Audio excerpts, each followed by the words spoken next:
সুপ্রিয় দর্শক, আসসালামু আলাইকুম। আপনাদের সবাইকে স্বাগত জানাচ্ছি এখনকার আলোচনায়। আপনাদের সঙ্গে আছি আমি সিরাজুল ইসলাম। দর্শক, একটা অভূতপূর্ব ঘটনা ঘটে গেছে, অনেকটা আমাদের সবার অগোচরে। দীর্ঘ 11 বছরের বিমান অবরোধ ভেঙে দিয়েছে ইরান। ঘটনাটা ঘটেছে ইয়েমেনের রাজধানী সানায়। গতকাল আমি রাতের যে ভিডিওতে কথা বলেছিলাম, এই ঘটনার আদ্যোপান্ত পরে আমি যা জানলাম তা হচ্ছে ইরানের বেসামরিক বিমান ইয়েমেনের রাজধানী সানার আন্তর্জাতিক বিমানবন্দরে পাঠিয়ে ইরান মূলত ইয়েমেনের উপর থেকে 11 বছরের বিমান অবরোধ ভেঙে দিয়েছে। ইরানের বিমান যখন পাঠায় তখন কিন্তু সৌদি আরব যুদ্ধ বিমান পাঠিয়েছিল ইরানের বিমানকে ওই সানা আন্তর্জাতিক বিমানবন্দরে অবতরণে বাধা দিতে। তখন ইয়েমেন ক্ষেপণাস্ত্র ছুড়েছে, আর আমাদের সবার অগোচরে একটি বড় ঘটনা নীরবে ঘটে গেল। এই ঘটনা মধ্যপ্রাচ্যের সাম্প্রতিক যে সমস্ত যুদ্ধ বিগ্রহ আলাপ আলোচনা যত যা কিছু গড়াপেটা, এই সমস্ত সব কিছুর ভেতরের একটি অংশ বটে। সেক্ষেত্রে ইরানের এই বিমান ইয়েমেনে পাঠানো এবং ইয়েমেন থেকে আবার যাত্রী নিয়ে তেহরানে ফিরে যাওয়া, এই ঘটনার নতুন ইতিহাস তৈরি করতে যাচ্ছে। মধ্যপ্রাচ্যের যে চলমান পরিবর্তন, এই পরিবর্তনের সাথে নতুন করে আরেকটি পালক যোগ হলো। সুপ্রিয় দর্শক, আমি এই বিষয়টি নিয়ে একেবারে আদ্যোপান্ত বিস্তারিত আপনাদের সামনে তুলে ধরার চেষ্টা করব।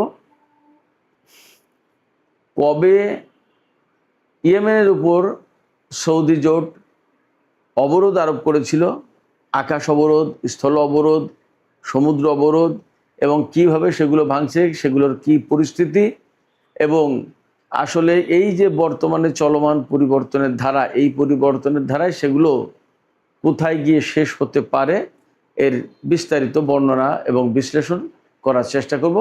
আশা করি আপনারা সঙ্গেই থাকবেন। আর ভিডিও ভালো লাগলে আবারও বলি, লাইক কমেন্ট শেয়ার করবেন এবং চ্যানেলটি সাবস্ক্রাইব করে সাথেই থাকবেন। দর্শক, চলুন আমরা মূল আলোচনায় চলে যাই। 2014 সালের 20 সেপ্টেম্বর তখন ইয়েমেনে মারাত্মক ডামাডোল, রাজনৈতিক ডামাডোল। আলী আবদুল্লাহ সালেহ তখনও বেঁচে আছেন, ইয়েমেনের সাবেক প্রেসিডেন্ট। আলী আবদুল্লাহ সালেহকে কিন্তু দীর্ঘদিন সৌদি আরব, আরব বিশ্ব এবং আমেরিকা সমর্থন করে এসেছে। কিন্তু পরবর্তীতে এক পর্যায়ে গিয়ে এই আলী আবদুল্লাহ সালেহ হুতিদের পক্ষে চলে যায়। এরপরে রাজনৈতিক ক্ষমতার পালাবদল ঘটে। এই যে রাজনৈতিক ক্ষমতার পালাবদল, ডামাডোল, পট পরিবর্তন, অনেক কিছুর ভেতরে 2014 সালের 21 সেপ্টেম্বর হুতিরা ইয়েমেনের রাজধানী সানা দখল করে নেয়। এবং সানা দখল করে নেওয়ার পরে আলটিমেটলি সানার আন্তর্জাতিক বিমানবন্দর কিন্তু হুতিদের নিয়ন্ত্রণে থাকে। যে দেশের রাজধানী এবং সেই দেশের প্রধান আন্তর্জাতিক বিমানবন্দর যাদের নিয়ন্ত্রণে থাকে, তারাই মূলত ক্ষমতায় থাকে, এটা স্বাভাবিক। সেক্ষেত্রে হুতিরা ইয়েমেনের ক্ষমতার মূল নিয়ন্ত্রক হয়ে পড়ে। কিন্তু বিষয়টি আমেরিকা, ইসরায়েল, সৌদি আরব থেকে শুরু করে তার মিত্রদের কারোরই ভালো লাগেনি। তখন এই জায়গায় একটা পরিবর্তন আনার চেষ্টা করা হয়।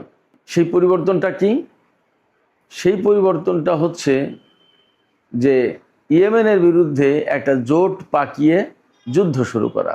এইভাবে একটা পরিকল্পনার আওতায় 2015 সালের 26শে মার্চ ইয়েমেনের উপর যুদ্ধ চাপিয়ে দেয় সৌদি জোট। সৌদি আরব, কাতার, বাহরাইন, সংযুক্ত আরব আমিরাত, মিশর এবং সুদান, এই 6 দেশ এক জোট বেঁধে শুরু করে ইয়েমেনের বিরুদ্ধে যুদ্ধ। কিন্তু 2016 সালের দিক থেকে কাতারের সাথে সৌদি আরব আমিরাত, এদের দ্বন্দ্ব বেশ প্রকাশ্য রূপ লাভ করে। মিডল ইস্টের অন্যান্য ঘটনা, বিশেষ করে ফিলিস্তিন, হিজবুল্লাহ, লেবানন, ইরান, এই সমস্ত প্রসঙ্গে। এরপরে আস্তে আস্তে কাতার এই যুদ্ধ থেকে বেরিয়ে যায় সবার আগে। 2015 সালের 26শে মার্চ যখন ইয়েমেনের উপর হামলা চালায়, সেই অভিযানের নাম, সামরিক অভিযানের নাম দেয় অপারেশন ডিসাইসিভ স্টর্ম। সৌদি নেতৃত্বে এই অভিযান শুরু করে, এই সামরিক হামলা শুরু করে ইয়েমেনের উপর। একই দিন একদম বিমান চলাচলের উপর নিয়ন্ত্রণ আরোপ করে ইয়েমেনের আকাশে নো ফ্লাই জোন কার্যকর করে সৌদি জোট। সৌদি জোটের অনুমতি ছাড়া কোনো বিমান ইয়েমেনের আকাশে প্রবেশ করতে পারবে না, এটা ছিল নো ফ্লাই জোনের মূল কথা। এরপরে 2015 সালের 9 এপ্রিল 26শে মার্চ যুদ্ধ শুরু করে। 9 এপ্রিল অর্থাৎ 2 সপ্তাহ পরে বলা যায় ইরান একটি বেসামরিক বিমান পাঠায় সানাই, কিন্তু সেই বিমানকে ল্যান্ড করতে দেয়া হয় না, বাধা দেয়া হয়। শুধু তাই না, সেই বিমান ল্যান্ড যাতে করতে না পারে সেজন্য সানা বিমানবন্দরের উপরে সৌদি জোট ব্যাপকভাবে বোমা হামলা চালায় এবং বিমানবন্দরের রানওয়ে মারাত্মকভাবে ক্ষতিগ্রস্ত হয়। এরপরে 2016 সালের 9 আগস্ট সানা আন্তর্জাতিক বিমানবন্দরে সব ধরনের বাণিজ্যিক বিমানের চলাচল সম্পূর্ণভাবে নিষিদ্ধ করে, তার মানে অবরোধটা আরও শক্ত করে। এরপরে 2017 সালের 6 নভেম্বর এই দিন হুতিদের ছোড়া একটি ক্ষেপণাস্ত্র, ব্যালিস্টিক ক্ষেপণাস্ত্র সৌদি আরবের ভেতরে পড়লে সৌদি আরব ইয়েমেনের উপরে আকাশ, স্থল এবং সমুদ্র এই 3 ধরনের অবরোধ আরোপ করে। অর্থাৎ আকাশপথে অবরোধ, কোনো রকমের কোনো বিমান ইয়েমেনের আকাশে ঢুকবে না, ইয়েমেনের স্থলপথে কেউ যেতে পারবে, অর্থাৎ ইয়েমেনকে কার্যত সারা দুনিয়া থেকে বিচ্ছিন্ন করে ফেলা, এবং ইয়েমেনের সমুদ্র দিয়ে কেউ কিছু পাঠাতে পারবে না, কোনো কিছু ইয়েমেন বিদেশেও বিক্রি করতে পারবে না। তার মানে ইয়েমেনের উপরে প্রচণ্ড রকমের অবরোধ আরোপ করা হয়। সবচেয়ে বড় কথা হচ্ছে ইয়েমেন একটা দরিদ্র দেশ, তারা যদি কোনো কিছু আনতে না পারে বা কোনো কিছু বাইরে পাঠাতে না পারে তাহলে চলে কি করে? তার উপরে তো সৌদি জোট 6টা দেশ তাদের উপর হামলা করছে। এবং আমি তো বলি, এই সৌদি জোট ইয়েমেনের বিরুদ্ধে হামলা করেছে আমরা বাইরে থেকে দেখি, কিন্তু প্রকৃতপক্ষে ভেতরে ভেতরে আমেরিকান পাইলটরা, ইসরায়েলি পাইলটরা বা ব্রিটিশ পাইলটরা যে আরও বেশি কার্যকর হামলা চালানোর জন্য বিমান হামলা চালায়নি, অর্থাৎ ওই হামলাগুলোতে বিদেশি পাইলটরা যে অংশ নেয়নি তার নিশ্চয়তা কোথায়? কারণ সৌদি আরবে ব্রিটিশ এবং আমেরিকান সেনা আছে, তারা তো অংশ নিতেই পারে। তাহলে সেক্ষেত্রে একথা বলার কোনো সুযোগ নেই। আমি মনে করি যে শুধুমাত্র ইয়েমেনের বিরুদ্ধে সৌদি জোট সামরিক অভিযান চালিয়েছে, হামলা চালিয়েছে, যুদ্ধ চালিয়েছে, তাতে বরং অনেকেই জড়িত থাকার যথেষ্ট সম্ভাবনা রয়েছে। 2017 সালের 23 থেকে 25 নভেম্বর এই 2 দিনের ভেতরে আন্তর্জাতিক চাপের কারণে সৌদি আরব ইয়েমেনের উপর থেকে নিষেধাজ্ঞা সামান্য শিথিল করে, এই রকম যে আন্তর্জাতিক অঙ্গন থেকে পাঠানো মানবিক সহায়তা বহনকারী বিমান সারা বিমানবন্দরে নামতে পারবে। মানবিক সহায়তা মানে ওষুধপত্র, ত্রাণ, হয়তো কিছু কাপড় চোপড়, খাদ্য খাবার, জরুরি খাবার, এই সমস্ত। এই যে দীর্ঘ সময় ইয়েমেনের উপর অবরোধ থাকলো, বিমান অবরোধ, নৌ অবরোধ অর্থাৎ সমুদ্র অবরোধ, স্থল অবরোধ, কেউ বের হতে পারবে না, কেউ আসতেও পারবে না ভেতরে। তাহলে ইয়েমেনের কোনো রোগী, অসুস্থ মানুষ যাদের বিদেশে চিকিৎসা প্রয়োজন ছিল, তারা কি করবে? তাদের কাউকে কোথাও নেওয়ার কোনো সুযোগ ছিল না।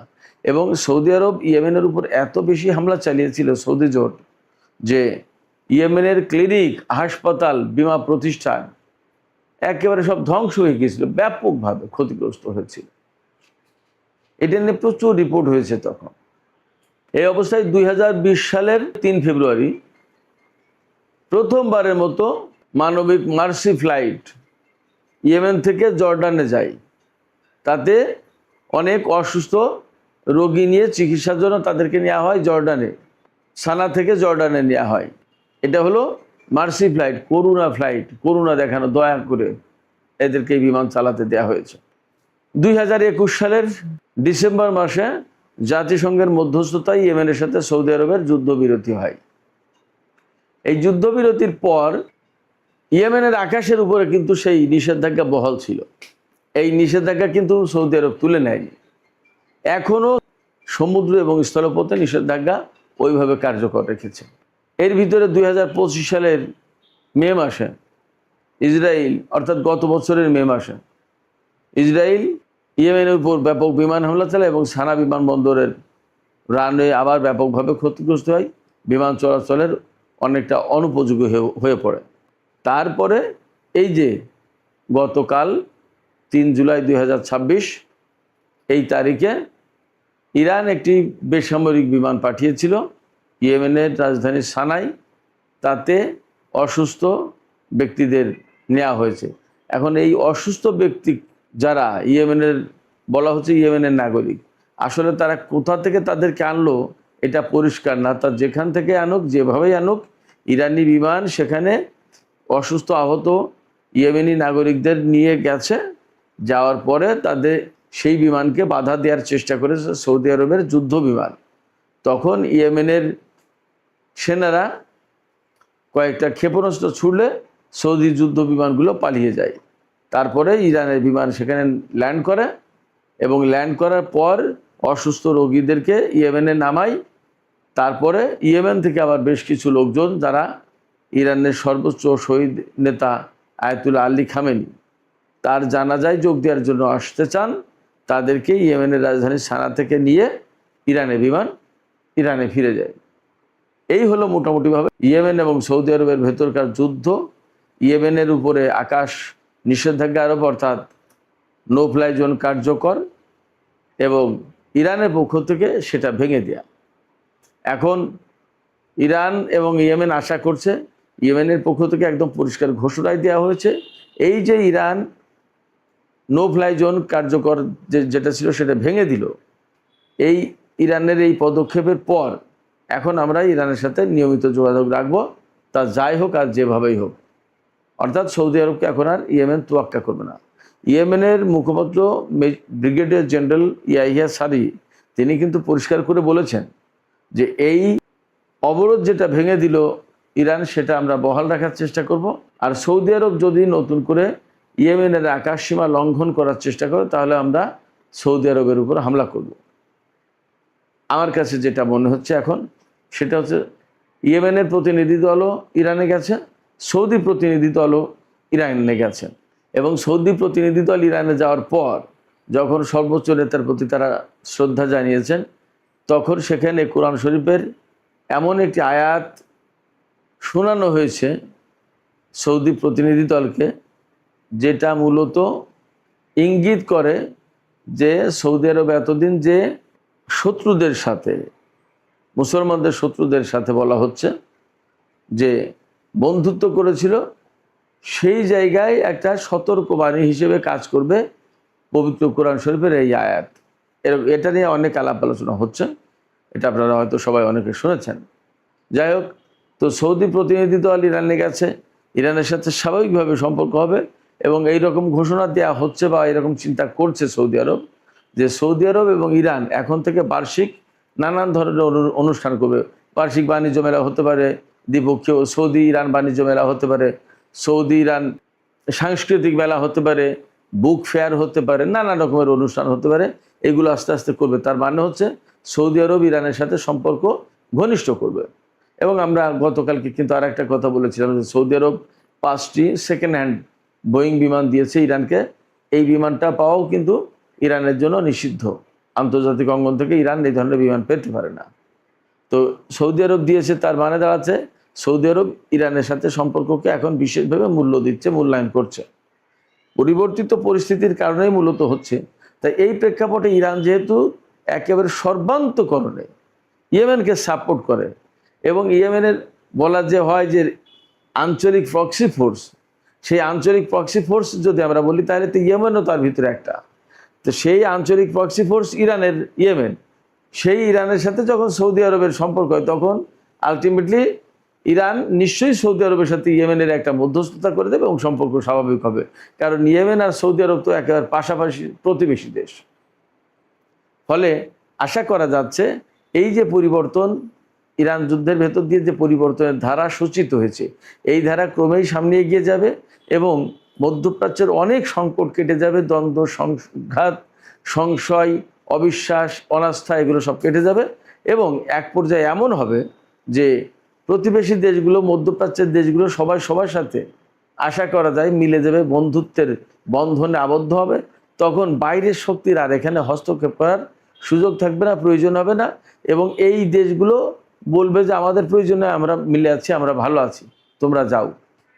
অতএব মধ্যপ্রাচ্য থেকে বিদেশি শক্তির উপস্থিতির অবসান ঘটতে যাচ্ছে, এটা মোটামুটিভাবে বলা যায়। আমরা আশা করছি যে বৃহত্তর মধ্যপ্রাচ্যে একটা শান্তির যে ধারা সূচিত হয়েছে, সেই ধারা পরিপূর্ণ হবে, পরিপুষ্ট হবে এবং মধ্যপ্রাচ্যে বৃহত্তর শান্তি প্রতিষ্ঠা হবে। সুপ্রিয় দর্শক, আজকের আলোচনা এখানেই শেষ করতে চাই। আশা করি আলোচনা ভালো লেগেছে। আর আলোচনা যদি ভালো লাগে লাইক কমেন্ট শেয়ার করবেন। যাবার আগে আমি আপনাদের কাছে একটা মতামত জানতে চাই। এই যে ইরান ইয়েমেনের উপরে যে সৌদি জোটের বিমান নিষেধাজ্ঞা ছিল সেটা ভেঙে দিল, আপনারা কি ধারণা করেন যে এটা অব্যাহত থাকবে এবং সৌদি আরব আর ভবিষ্যতে ইয়েমেনে ইরানি বিমানকে বাধা দেবে না? আপনাদের কাছে কি মনে হয়? আপনাদের মতামত কমেন্টে জানাতে পারেন। আর ভিডিও ভালো লাগলে লাইক কমেন্ট শেয়ার করবেন এবং চ্যানেলটি সাবস্ক্রাইব করে সাথেই থাকবেন প্লিজ। দর্শক, আপনাদের সবাইকে অনেক অনেক ধন্যবাদ। আল্লাহ হাফেজ।